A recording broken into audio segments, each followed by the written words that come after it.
it was just a very relaxed, a trusting, we didn't think about crime until this time. And things changed. Yeah, when the dog barked, you paid a little bit of extra attention. I'm Dennis Hearst, and I was the last person to leave 10050 Cielo Drive the night of August 8, 1969, that had any interaction with the victims other than the killers, of course.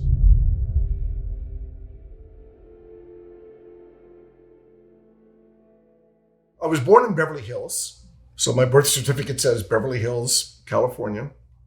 And my family had moved to Beverly Hills shortly before I was born, right about the time my older brother was born, and lived at Camden, about 3 houses up from Santa Monica Boulevard, 3 houses north of Santa Monica Boulevard.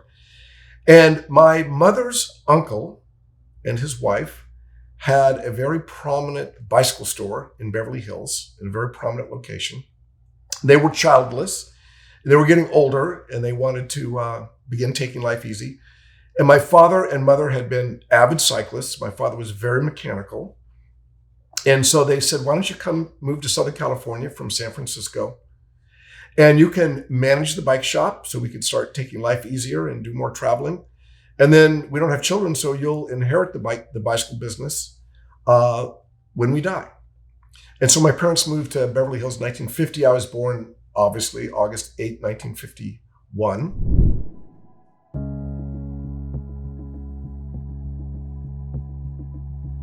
The bicycle store was called Hans Ort. That was my mother's uncle's name, Hans Ort Lightweight Bicycles. And that was a reflection of the fact that while a lot of American bicycles in the 30s and the 40s and the 50s even were heavy, very durable Schwinn steel bicycles, the heritage of our family was very much in lightweight European style racing machines. So my grandfather, Ernst Ort, and his brother, Hans Ort, were from San Francisco. And they raced for the Olympic Club in San Francisco as amateurs, Hans winning the 1915 U.S. National Championship on a bicycle. They're both inducted into the Hall of Fame at the Olympic Club up in San Francisco. And they then turned professional and raced in Australia and in Europe starting in 1919, 1924. And when they returned from there and they wrapped up their careers in Europe, my grandfather was actually, when he stopped racing, was the coach of the U.S. Olympic cycling team in the Paris Olympics of 1924. So when they returned to San Francisco, one of their brothers said, I'm going to open up a bicycle store right here in San Francisco, across from Golden Gate Park. And that was designed to rent bicycles to people, especially during the Depression and stuff. People didn't buy a lot of bicycles, they rented bicycles, and Golden Gate Park was one of the few places in San Francisco it's great to ride a bicycle. And the other brother said, I'm going to open up my shop in this town being built near Los Angeles called Beverly Hills. And so I think in the late 20s, he opened up a shop in Beverly Hills, and then on Brighton Way, I think. And then in around 1932, the beginning of the Depression, opened up the store at that current location, the southeast corner of Camden and what we call Little Santa Monica. Maybe it's called South Santa Monica now. So it was the southeast corner there. And so that was the background of the bicycle and why the bicycles really appealed to the sort of the elite and wealthy crowd of Beverly Hills. They were European, they were handmade, they were lightweight, and the bike shop was staffed. We had, I think, 6 or 7 different members of the U.S. Olympic cycling team over the years worked in the bike shop as salespeople or mechanics. So it really had some high standards for proficiency, and really we sold a lot of Schwinns, great bicycle, but we also sold a lot of high-end handmade European bicycles.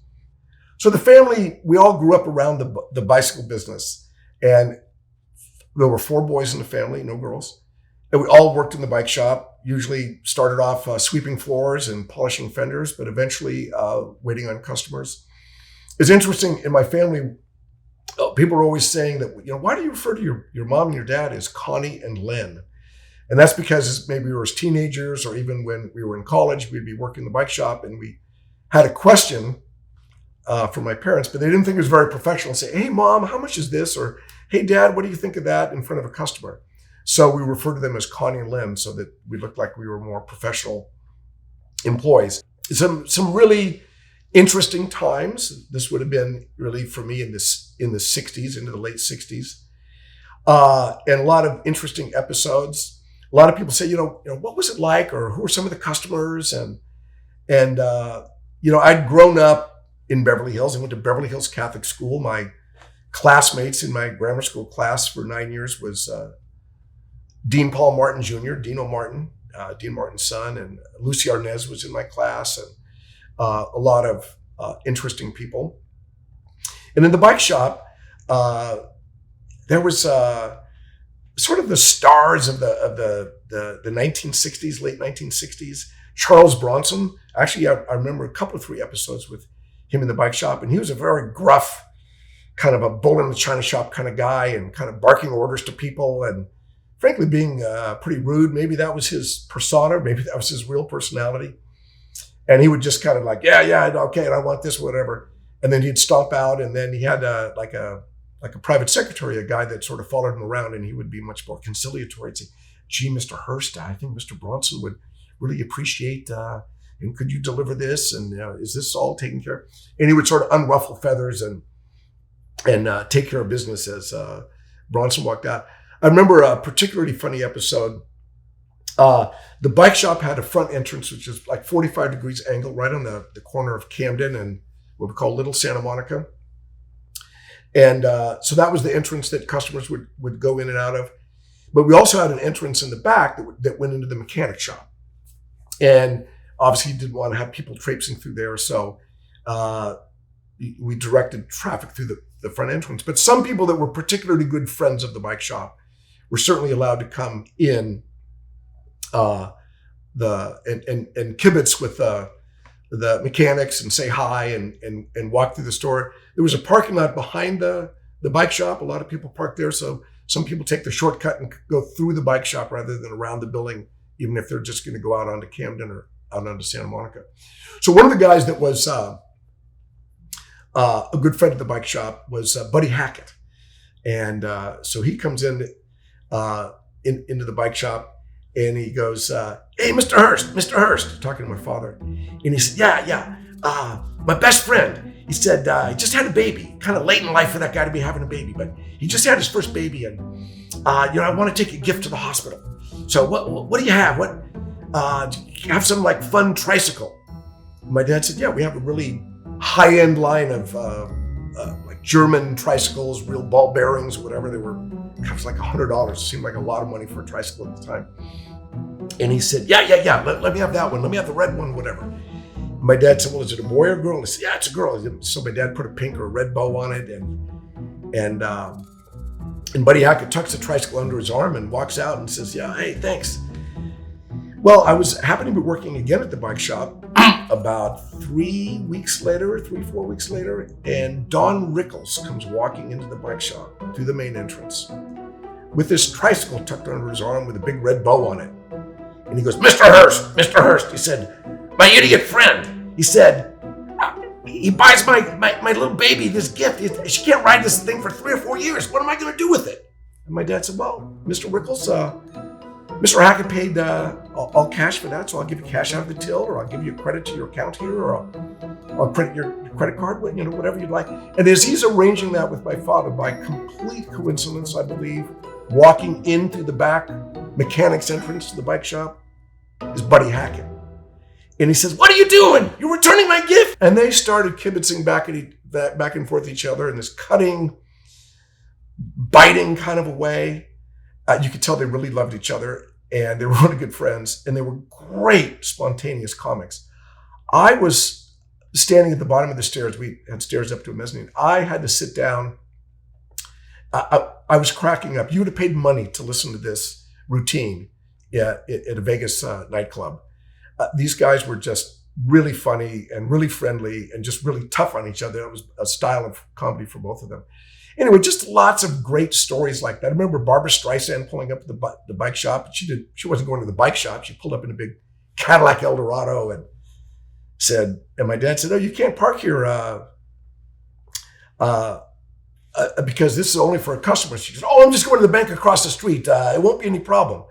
My dad said, it is a problem. And so she wasn't very nice. But there was a lot of wonderful people. One of them was Jimmy Durante. And he lived in a relatively modest house on Rodeo Drive, just north of Santa Monica. And he was a really regular customer. He also had a lot of grandkids. He was a real regular customer of the store. And the fun thing about him was he always paid, probably a matter of pride or style, he always paid for everything with $100 bills. Keep the change. So if you ever bought something that was like $98 or $198, you peel off one or two $100 bills and that settled it. Of course, we always hoped it was something like for $107 and you peel off two $100 bills, keep the change. That happened on a number of occasions. Very, very sweet man. I also remember delivering bicycles to him and his wife, probably for the grandkids, and very, very sweet people. Really, really interesting background. One other thing that was happening right about this time in the 60s is, we had these young stars coming up. Steve McQueen rode motorcycles very, very well. A lot of people remember probably doing a lot of his own stunts in the Great Escape. But a lot of these young actors, up-and-coming actors, were getting into car racing. And as a lot of people start with the Cooper Minis, back then, 1-liter engine. And so they would have these beautiful, souped-up racing versions of Cooper Minis. I guess we call them Mini Coopers now. And it was James Garner and Steve McQueen and David McCallum and a lot of these young guys. And unlike some people, if they pulled up, I think my dad was a little bit easier about letting them park back there. I don't remember them being big customers of the bike shop, but I definitely remember seeing their souped up Broncos, their souped up Mustangs, and their souped up Cooper Minis as a real fun and spectacular part of growing up in that environment. And this was a clientele that would often come into the bike shop, buy a bicycle, and bicycles back then, it's kind of hard to put them in the backseat of a car or put them in the trunk or whatever. So it was not uncommon, especially if somebody bought 2 bicycles or something like that, to ask if the store could deliver the bicycle. And so that's how my older brothers before me and myself, shortly after getting our driver's licenses at age 16, became delivery boys for Hansort lightweight bicycles and delivered to a lot of very interesting places.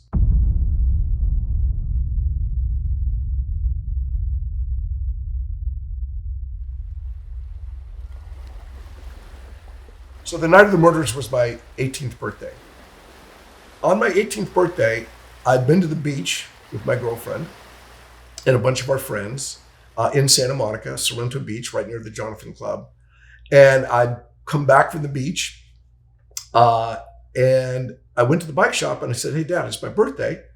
And I want to take my girlfriend, Janice, out to a movie for my birthday. So can I have the van? And my dad said, yes. You can borrow the van, but you have to make a delivery. It's up Benedict Canyon, and we lived up Benedict Canyon. You have to make a delivery, but you can't make the delivery right now, like 5:30, 6 o'clock on your way up the canyon to get ready, because as I understand, they're going to be out to dinner and they won't be home until after 7:30. So you have to deliver the bicycle on your way back down the canyon on the way out to pick up Janice. She lived on Rockingham out in Brentwood. So I would drop off the bicycle. Earlier that week, on Wednesday, so that'd be August 6th, Abigail Folger and Wojciech Frykowski came into the bike shop and bought for Abigail a very nice British bike, a Raleigh. And my father delivered the bicycle that Wednesday evening on his way home up the canyon. They contacted the store either Thursday or Friday and said, hey, we got the wrong color. It's not the one that we wanted. And my dad said, no problem. I'll stop by and do the exchange this evening. And that's when they said, well, we won't be home until after dinner or whatever. And so I got assigned to do the bicycle exchange and try not to arrive until after 7:30, after they would have arrived home from dinner.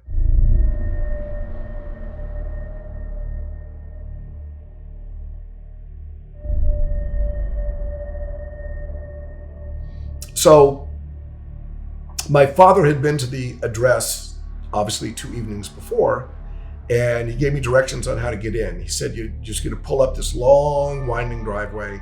There'll be a gate at the end. Stop before the gate. There'll be a bush on your left. And hidden in the bushes, you just have to feel around for it with your hand, will be a button. You push that button and that will open the gate.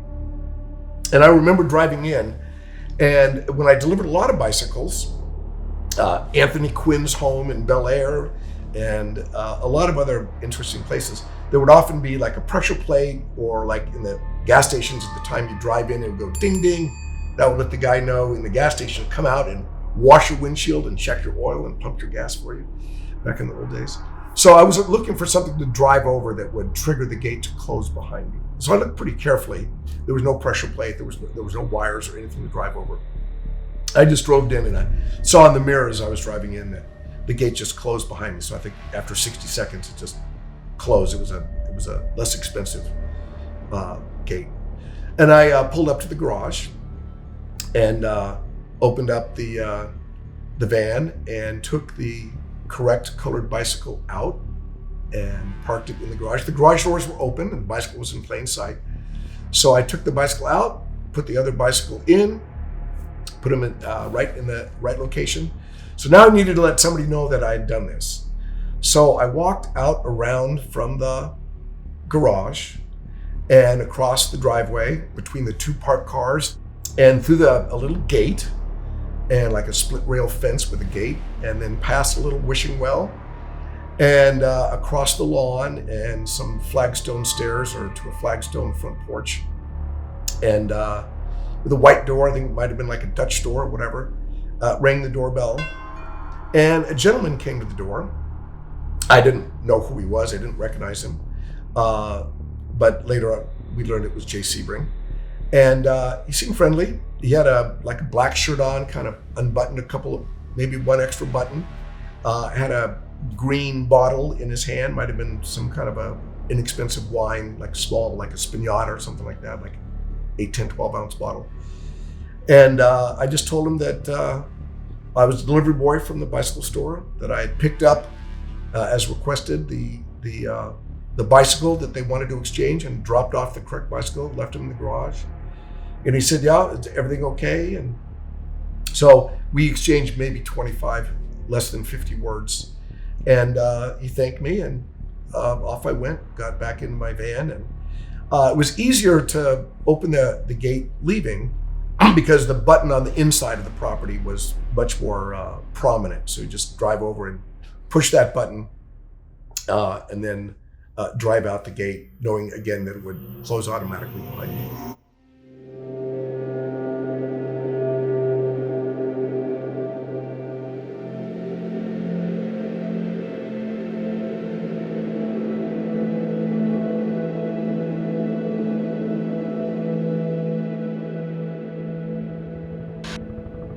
The tentative identification of the persons are as follows: Sharon Polanski, Jay Sebring, Abigail Folger, Wojciech Frykowski, and another man who is unknown.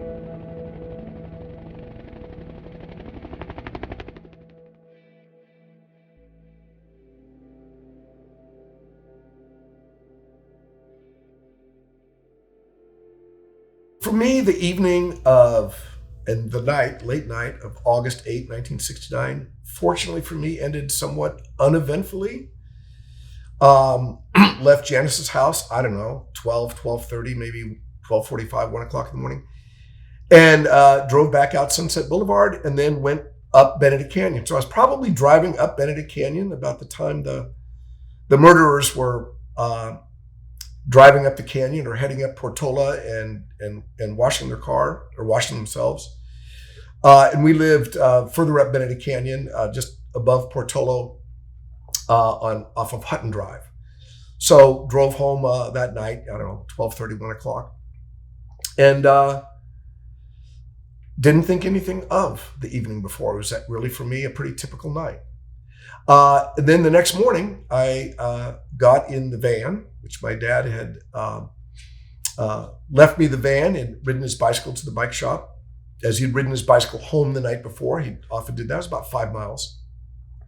So I had the van the next morning. It's a Saturday. It's right in the middle of August in the summer. So I'm going to drive back out to Brentwood, visit with Janice, swimming pool, tennis court, maybe head to the beach. And as I'm driving down the canyon, I listened to the radio. I had the radio on all the time back then. And the music was interrupted by news about, and the details were just coming out, multiple fatalities, murder, Beverly Hills estate, and just some macabre details coming out. In a scene described by one investigator as reminiscent of a weird religious rite, 5 persons, including actress Sharon Tate, were found dead at the home of Miss Tate and her husband, screen director Roman Polanski. Miss Tate, who starred in Valley of the Dolls, was 8 months pregnant and was found in a bikini-tight nightgown. Obviously, it was big news. I listened intently, but I didn't make a connection with where I had been the evening before. And then when I arrived out at Brentwood, waiting for me in the driveway of the home on Rockingham was Janice, and she said, "Dennis, did you hear about the murders?" I said, "Yeah, I listened to them on the radio." She said, "Call your dad right away. Your dad wants to talk to you." So I went inside and called the bike shop. And my dad said, "Did you hear about the murders on the radio?" And I said, "Yes, I did." He said, "That's where you delivered the bicycle last night, and the murders occurred last night."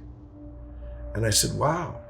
It said Beverly Hills. He said, "Yeah, I know, but that's Beverly Hills address. It's actually just outside the Beverly Hills city limit." And we were very aware of that because growing up, my address was Beverly Hills, California. When they had zip codes came out, there was 90210 was the zip code.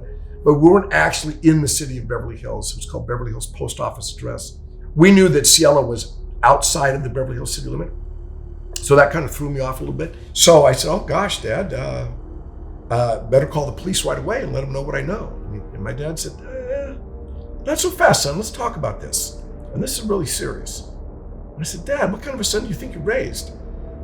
Somebody that would have possibly some helpful information and out of fear or something like that wouldn't go to the police and tell them what we do?" My dad said, "Yeah, okay, I guess you're right. Yes, that's the right thing to do. And we should always do the right thing." So I called West Los Angeles Police Department and told them that I had some information, that I had been to the murder, the scene of the murders the night before, and could I speak to one of the investigators? And I got a guy on the phone. He said, yeah, I'm the guy to talk to. I'm Sergeant so-and-so, I don't remember his name.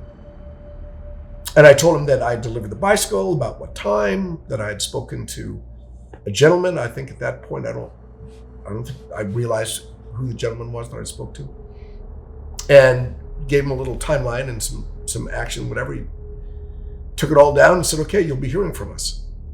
Never heard from them again. And a couple weeks later, and of course, nobody knew who committed the murders. We didn't know for a long time. Then there was murders 2 nights later. There have been another rash of murders in West Los Angeles in the year, weeks and months before this. Just an inordinate amount of murder and violence in sort of the West Los Angeles greater area. And so I think everybody was on edge. I think it was a while before, maybe some days before they drew a connection between the LaBianca murders and the murders at the Tate residence. So about 2 weeks later, me and my buddies, we're all graduated from high school. It's the last summer before going away to college. Borrowed the delivery van from my family for a 2-week drive around trip of California. So my mom made some American flag curtains for the windows, and we were kind of all American boys, but we were kind of like, we're gonna play like hippie van. And we drove up to Mammoth and did some backpacking and onto Lake Tahoe, and then on to Yosemite and San Francisco, Mount Tam and Haight-Ashbury, and then drove down the coast of the Big Sur all the way down to Newport Beach and spent a few days in Newport with a buddy of mine that had a fifth friend who had a fantastic sailboat there. And so at the end of this trip, I called my dad from my friend's house. I said, thanks for the last 10, 12 days or so in the van, and we're gonna be heading home tomorrow. And my dad said, about what time? And I said, I've got to drop some guys off. Probably be there about 2:00, something like that. My dad said, Dennis, it's important. Come straight to the bike shop when you're done. If you're not going to be there anywhere close to 2:00, give me a call. He didn't say anything other than that. But apparently what happened was while I was off on my drive around, some police detectives came into the bike shop and they were questioning my dad. They had a receipt that they'd found in a drawer at the murder scene where Abigail Folger had bought the bicycle, the one that my dad had delivered on Wednesday. So they were asking him questions like, who was with her when she bought the bicycle? What did they look like? Did they look like they were under stress or strain? Was there a third person hanging around? And they were asking my dad all kinds of questions about Wednesday afternoon. And at some point, my dad said, I just find it very curious that you're asking all these questions about what I saw on Wednesday afternoon when you haven't bothered to call my son back, who was there at the murder scene delivering a bicycle at 7:30, 8:00 that night. And they go, what? The what? So apparently the message never got through. So they said, well, we want to talk to your son. So I remember arriving at the bike shop and I park in the back and walk up to the front of the bike shop. My dad's there. And he said, son, you'll want to meet these two gentlemen. So they're two guys dressed in suits and they introduced themselves as police detectives. And at the gas station right across the street, they had a car parked. It was like some Chrysler product with the black sidewall tires and the quarter hubcaps, looked like a plainclothes cop car. So they invited me to get into the car with them. I got in the back seat. And they said, so we understand that you talked to Jay Sebring the night of the murder, shortly before the murders. And at this point, I don't think I knew whether the murders occurred at 10:00 or 9:45 or midnight. I wasn't quite sure of the timeline. And maybe the investigators didn't know the exact timeline at that point either. So I said, yeah. And they said, how do you know it's Jay Sebring? And I said, well, I've seen a lot of pictures, whatever. I know it's Jay Sebring. And they said, okay, well, just for confirmation. And they reached over the back of the front seat and handed me a picture. And they said, so this is a picture of Jay Sebring, just for the record, would you please identify him? And I said, no, that's not the guy I talked to. They, I'm sorry. We have the wrong picture. And they handed me another big picture. And I said, that's not the guy I talked to either. And they said, oh gosh, somehow there's some confusion here. So they handed me like a binder that had like 6 pictures on a page. And I'm flipping through and I don't know, page 3 or 4, I go, oh, that's the guy I talked to. And they looked at each other and they said, okay, yeah, that's Jay Sebring. So they're just trying to see if I was maybe making a story up or whatever. And so they began debriefing me on, what did I see, what did I say, etc. And so that led me, I guess, into the investigation and prosecution. And I didn't really obviously have much detail, but I think the main thing that the prosecution was trying to do is they're going to try and take the murderers through a timeline that could take them to the scene at the time of the murders and the victims and paint a picture that brings them together at the same place at the same time. And as I said, when I drove through the gate, I looked very carefully for anything to drive over, and there was nothing there. And I could swear with complete certainty that I looked very carefully and there was nothing there. But in the morning, when the maid Winifred Chapman arrived, the phone cables had been cut and draped across the driveway and across the gate. And so, and then I think they matched the striations on the cut phone cables to a pair of wire cutters that they found later in the investigation out at the Spawn Movie Ranch. And they matched the striations. But a defense attorney, I guess, could say, well, maybe the cable was cut the day before, or maybe it was cut that morning, or something like that. So I could just testify that when I left at about 8:00, there were no phone cables cut. And when the bodies were discovered the next morning, or when the maid arrived the next morning, they were definitely draped across the driveway. And so that was the main piece of the puzzle that I could help the prosecution bring the timelines together in that way. So looking back on it now, 50 years later, 52 years later, and maybe what this might have meant to me or how it might have affected me, I do remember in the near term, certainly before we knew who had committed the murders, and we lived in a almost secluded cul-de-sac, just a couple miles away further up Benedict Canyon. So we didn't have like immediate neighbors, or it wasn't like a big, busy neighborhood. And so, what had been a pretty relaxed upbringing, I don't think I ever owned a key to the front door of our house until about this time. We began locking the door. Never had a key. We always knew where the keys to the car were. The cars were always parked out on the street in the cul-de-sac, and the keys were always in the ignition. So it was a very naive or innocent kind of way to grow up. If I needed to get gas, I'd pull into the gas station across the street, and the guy would come out, put gas in my car, whatever, and I'd drive off. And once a month or so, he'd walk across the street and tell my dad how much money was owed for gas that month. My dad would pay him. It was just a very relaxed, trusting. We didn't think about crime until this time, and things changed. When the dog barked, you paid a little bit of extra attention.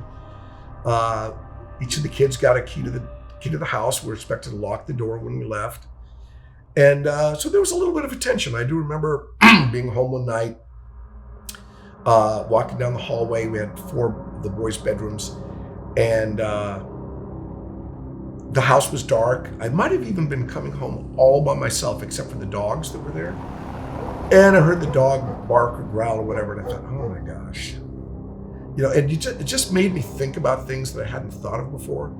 But of course, we're 18 years old, and so we're invulnerable. So you maybe it's a little bit more adventure, or maybe awareness, but not. I don't remember having a feeling of undue vulnerability or fear. And then in the near aftermath, I got involved in the investigation and in the trial a little bit. And so that occurred when I was about a year later. So I was a freshman at UCLA. I'd finished my freshman year at UCLA. And so some of my fraternity brothers I think it was Officer Ferguson was the guy that was a point of contact for me. So every once in a while there'd be a joke about, Officer Ferguson's on the line. They have some questions for you or something like that. So there was a little bit of lightheartedness or maybe a gallows humor associated with it. But for some reason, just even my relatively cursory involvement, it interested a lot of people. A lot of people wanted to hear the story, still do. And so over the years, I don't know, maybe it's at night, somebody's telling a story, somebody's talking about a crime, or somebody says, "Oh, Dennis, I thought you were a lawyer. You're not a lawyer. What was your first involvement with the law?" And then I would go, well, interestingly enough, my first involvement with the justice system was testifying at the Charles Manson murder trial. And that would always get people's imagination or get the conversation going or whatever. So I wouldn't say that any sense of fear or insecurity followed me. Maybe a little bit of sort of interest and notoriety. Obviously, I read all the books and happy to talk to anybody about it. I think if it was more stressful to me, if maybe I was closer to the victims, or maybe like Bill Garretson or something, it would be so traumatic I wouldn't want to talk about it. But I think it's always been probably any good friend of mine or neighbor or friend would eventually hear about the connection. But I don't think that had any scars or any anxiety or tension for me. More sort of a point of interest. When your father dropped the bike off that Wednesday, did he have a story? Who did he converse with? How did that go down? Do you remember that story by any chance? I don't think he interfaced with anybody. That may be why the wrong color bike got dropped off. He just went up there, didn't see anybody, put the bike in the garage, drove off. What became of the 2 bikes, the one on Wednesday and Friday? Do you remember that? Was it any of them kind of saved or entered into any kind of evidence, anything like that? No. What would have happened to the one that I picked up? It would have gone into the van, and we had like bungee cords and hooks. So as I picked up the van, picked up the bicycle and put it in the van, we would strap it to the side of the inside of the van. The seats were generally removed, And so it would be bungee cord to the side. And then whenever the van went back to the bike shop, then somebody would go take the bicycle out and probably make sure it was clean and everything, and put it back on the showroom floor. So I believe I drove straight to Janice's that Saturday morning. So that bike was probably still in the van and ended up back out of the bike shop sometime later on Saturday. As far as the bike that had been purchased, I have no idea what happened to that. It was fully paid for, and it would have become the property of the family of the victims.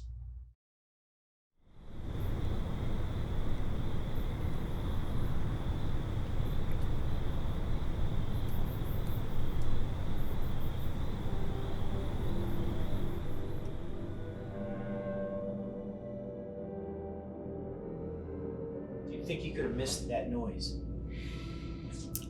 I've always wondered about Bill Garretson. Obviously, everybody has. How could a guy have been right there on the property and not have seen or heard, or at least heard, what was going on? Myself personally, obviously, I'm very familiar with the cul-de-sac, the gate, the driveway, the garage, the gate to the front lawn, the front porch, and everything else. But I, until seeing pictures later, didn't really have a feeling for, obviously you could see it was a ranch style house and it kind of rambled along. But then as it sort of bent around, and now there's a swimming pool, and at the far side of the swimming pool, a guest house or caretaker house. I wasn't even aware of what that was out there. I didn't know if that was 300 feet away or 100 feet away. So I didn't really have a feeling for that. It just seemed odd or unlikely that there would be gunshots or screams, and that they were heard maybe by a neighbor and by some neighbors as the sound travels through the canyons some distance away, that they would hear, but somebody right there on the property wouldn't hear. Now the property does wrap around, so it wasn't like he was like right across from the front door, from the front lawn. So obviously it's perplexed everybody over the years of how he didn't hear it. But I think it's very possible. I guess I would also have the question of, if he didn't hear it, probably because he was playing music loudly. I think that that was the case. But then why wouldn't the murderers have seen lights on, music, loud music, coming from another guest house on the property, and either trying to make sure there was no witness, or maybe just an increase in what was already a killing spree? It just seems odd that they didn't notice him and he didn't notice them. I think that's probably one of the big mysteries. The other big mysteries, there were so many other murders at around that same time, and I'm not sure I have these details right, but I do remember I went to Uni High for summer school. I went to Loyola High School in Los Angeles for high school. But for summer school, I picked up some classes that we didn't really have at my school, and one of them was biology lab class, and I took that at Uni High, University High School near UCLA. And my microscope partner was Marina Habe, beautiful young woman. I never really spent the time to go back and connect all those dots, but that would certainly haunt me, that I spent 6 weeks of a summer sitting right next to somebody every day. Beautiful person. So there were just a lot of elements of this that were unsettling, other than just these prominent murders, these 2 nights apart. There was a lot of other creepy stories.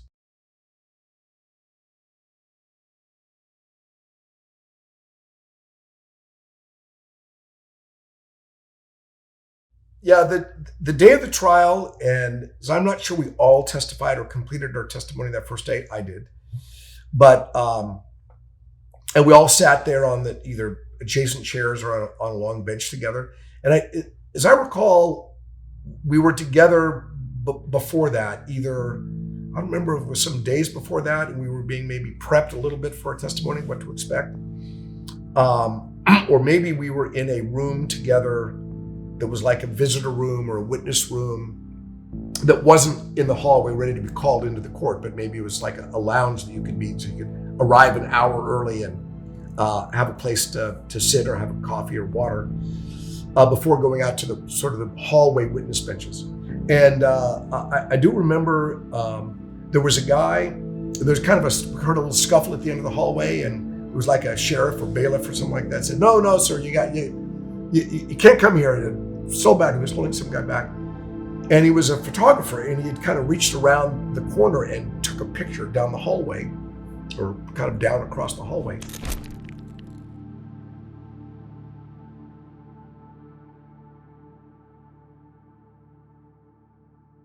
So when I went into court, the direct was Vince Bugliosi, who was the DA, and then and that went pretty straightforward. A pretty matter of fact, there was just some points he wanted to make about no cables were cut at that time and cables were cut later, what time to arrive and leave, and it was a pretty straightforward statement of fact. Didn't take much time at all. And then the cross-examination was this well-known obstructionist attorney, Irving Kanarick. And it seemed like you couldn't say one sentence without him sort of parsing it apart, like, so you said that Jay Sebring acted normal in your interface. Like, what do you mean by normal? And I said, well, he didn't seem excited. He didn't seem nervous. He didn't seem twitching. He didn't seem stuttering. He didn't, it completely, without comment, uneventful. And so he had to tear every sentence apart. And he was, well, then what you're saying that he only appeared normal as far as you saw. And I said, well, how could he have appeared any more normal than how he appeared to me? Obviously, it was a little bit kind of frustrating, and maybe I came across as being a little bit insolent. Because you're sitting there on a witness stand, not that far away, maybe 20 feet away, is Charles Manson giving me the stink eye. And I said, I kind of felt like Huck Finn sitting across from Injun Joe in the courtroom or whatever. It was a very unsettling kind of interface, visual interface there. Just knowing what this man and his family had been capable of doing. And then after this somewhat frustrating and nonsensical cross-examination, then I think Steve Kate came back for the redirect or the rehab. Pretty straightforward, just reiterate the facts, clean them up, and I was dismissed. And so I remember it was sort of the end of the day, and they'd sent me some money to pay for my parking, like 50 cents or something like that to park. So I had to park a few blocks away. I had a little 1968 Volkswagen Bug Beetle. And so now I'm walking from the courthouse to where I had parked that morning. And as I'm stopped waiting for a light to change to cross the street, I noticed that there's a box of newspapers, and that was very common. Many intersections would have a box, and you would put your nickel or dime in or whatever it was for the evening edition, the afternoon edition of the LA Times. You put your money in, you open up the box. Supposed to take out one newspaper. I guess if I thought about it, I could have grabbed 3 or 4. And so I grabbed the newspaper because I wanted to read the news, and there, front page above the fold, Los Angeles Times, is a picture of me. And it was, that picture is still around, me and the other witnesses. And as I'm looking at this newspaper and looking at myself, I hear this hissing sound. And I'm like looking around. I'm not sure where this is coming from. And then I look over, and across the street is about 8 or 9 members of the family, head shaved, wearing hippie clothing.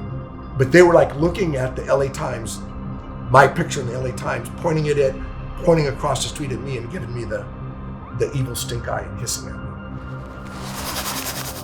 The light turns green, and I just walk to my car, only to drive to my home on a somewhat deserted cul-de-sac up Benedict Canyon, about 2 miles away from the murder scene.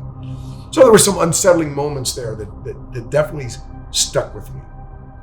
But probably more of interest over the years than anxiety or torment.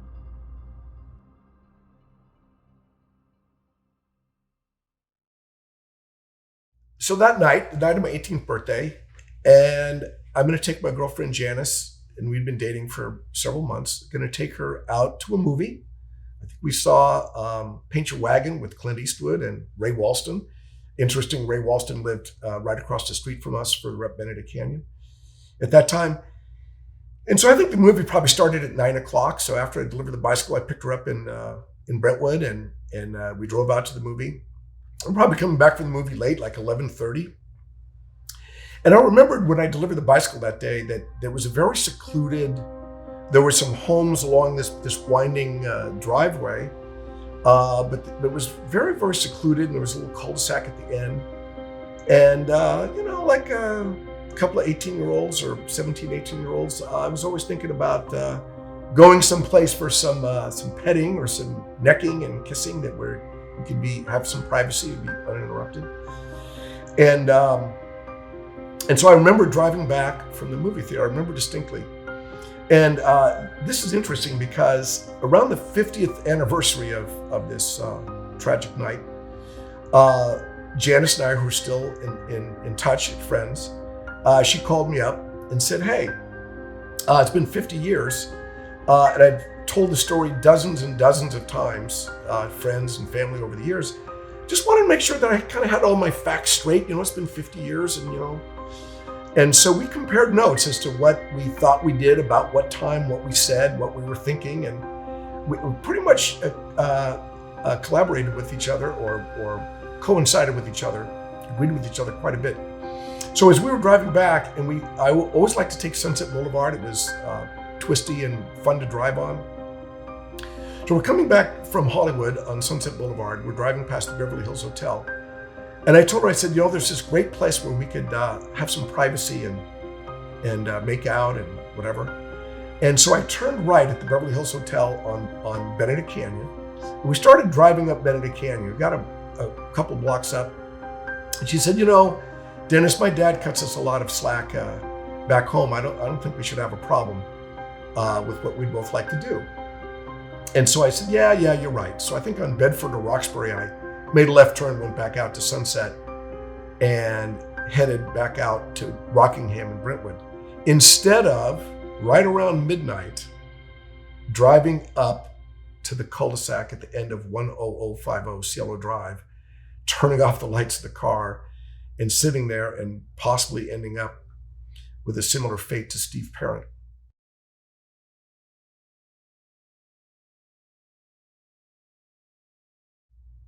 And so we joked that her father probably saved both of our lives that night, because they lived in a beautiful home in Brentwood, really a mansion, swimming pool, tennis court, wonderful family, great hospitality. Me and all my friends spent countless wonderful hours out there in high school and my freshman year at UCLA. I think it just sold a couple of weeks ago for like $14 million. So beautiful home. And there was a den or a family room, had a door. And we could go in there, and there was a TV, but we didn't watch much TV. And, we would be kissing and necking and whatever we did. And it's often around midnight, 12:30, maybe 12:45, her father would walk down the hallway, the door was closed, and he would and kind of clear his throat, like, okay. And if that didn't work, maybe 15 minutes later, he'd come back and say, hey, I'm going to heat up some food in the kitchen. They were one of the first families I knew that had a microwave. I'm going to heat up some stuff in the kitchen. Anybody want to join me for some popcorn or whatever? And he would pull us out of the room and whatever, and then we'd have a little bite to eat or something to drink, and then he'd send me on my way.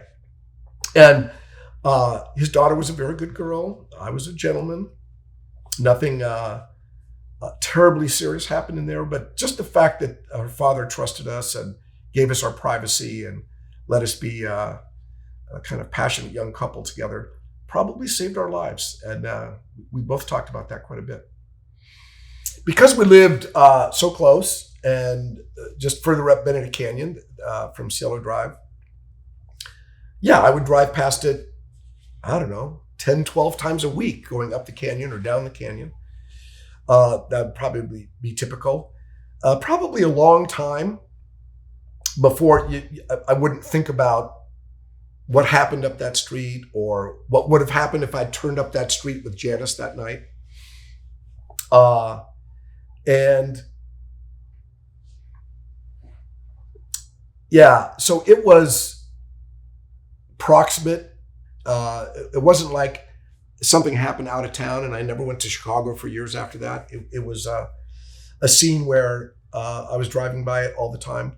There was some time, I can't remember how long after, but I wanted to drive up and see it, or maybe I was with a friend or a brother and they wanted to drive up to the end, the cul-de-sac. I think we waited a respectable period of time. It might have been, I don't know, 6 months, or it might have been 6 months after the trial was over. It was sometime after that, driving up there, and that was particularly creepy, just pulling up outside the gate. You get these visual reminders. But generally, I'm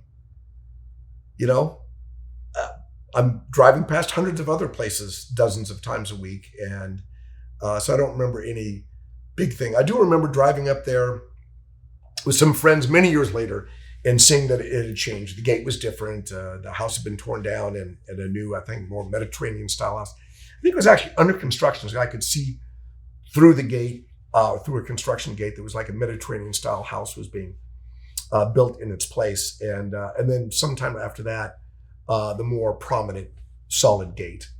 So I've driven back up there a few times.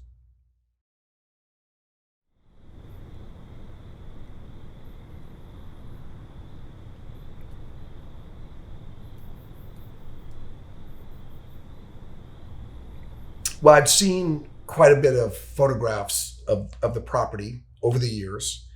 And I remember seeing the Christmas lights on the split rail fence that went around the outside of the lawn. And it wasn't until many years later that I realized that especially around Christmas time, but it could have been, maybe it jumped out at me because it was other times of the year besides Christmas time, that as you're driving up Benedict Canyon, there's a kind of a long straightaway where there's a big storm drain opening. And on that straightaway, you're almost looking straight up the hill at where 10050 Cielo Drive is. And I just remember seeing Christmas lights strung out across there.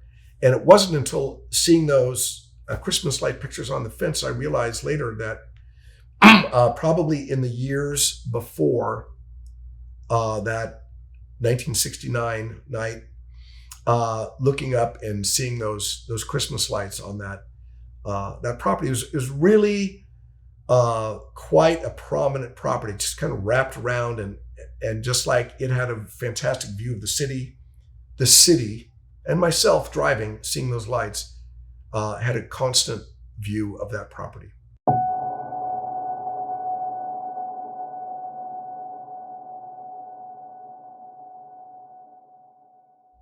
Let me go down a bit of a rabbit hole here. And part of what brings that to mind is the recent film, Once Upon a Time in Hollywood. Quentin Tarantino's dealing with this. And he recreates history as accurately as he can. And then just like Hitler being burned up in a theater in Paris, he sort of recreates history and then changes history, gives it a different ending. And so maybe I shouldn't admit this publicly, but many's the time that, I don't know, I'm daydreaming or whatever, and I don't know if anybody else does this. Gosh, if I could go back in time and do it all over again, how far back would I go and what would I do differently? I've probably gone down that rabbit hole more times than I'd like to admit. And I'd probably say I'd go back to high school because then I would have had just a little bit higher GPA and I would have gotten into Stanford, which would have been my preference over UCLA. And then I would have, learned all about Silicon Valley and computers and all that other stuff. Then I would have made the Olympic cycling team and I would have made all these changes in my life. But one of the things that, and of course it's just a fantasy, but one of the things that always sort of stopped the fantasy or gave me this perplexed situation was, if I went back to high school, what would I do on the night of August 8th of 1969? Because remember, I know then what I know now. Would I just deliver the bicycle, get out of there by 8 o'clock and just say, okay, it's just part of my experience and nothing's changed? Would I call the fire department and say, oh, there's a fire on Cielo Drive at, like 11 o'clock or something like that, and have the fire trucks pull up there, and then those lives would have been saved. But I don't know, what if I woke up the next morning and found out that 12 people were killed at a different house that night because the fire trucks wouldn't, we better pick a different. And so that always haunted me. Like, how would I deal with, do you try and save somebody's life? Do you try and change history? Do you just let chips fall where they may, because what are the consequences of changing history? And I've thought about that many, many times. And then I watched that movie, Once Upon a Time in Hollywood, and then that anguish kind of went away because Quentin Tarantino rewrites it, and they're burned up with a flamethrower before they get to kill anybody. So yeah, I guess if we have a fantasy, we can rewrite the story differently. But that was always kind of an interesting puzzle for me about if I could go back and do it over again. There are very few things that I would think that, what would I do different? And that was probably the main one that, like, how could you go back there and deal with that? Just tell us, what's your life like now? How's life now for you? So, I'm 71 years old. I've been blessed, I think, by living in the greatest country in the history of the world, probably the best time to ever live in this country, probably the best state in this country. We've got some problems, and I live in a fantastic neighborhood called Little Italy, right near downtown San Diego. So I live in this great state, in this best city in the state, the best neighborhood, I think, in the city. I live on the top floor of a new residential building, and I get to look out over the city and the bay and the piazza, which is right out front. I live a very, very active life. I still do 100-mile bike races. I still do, last summer I did the triathlon. Last summer I climbed Mount Whitney.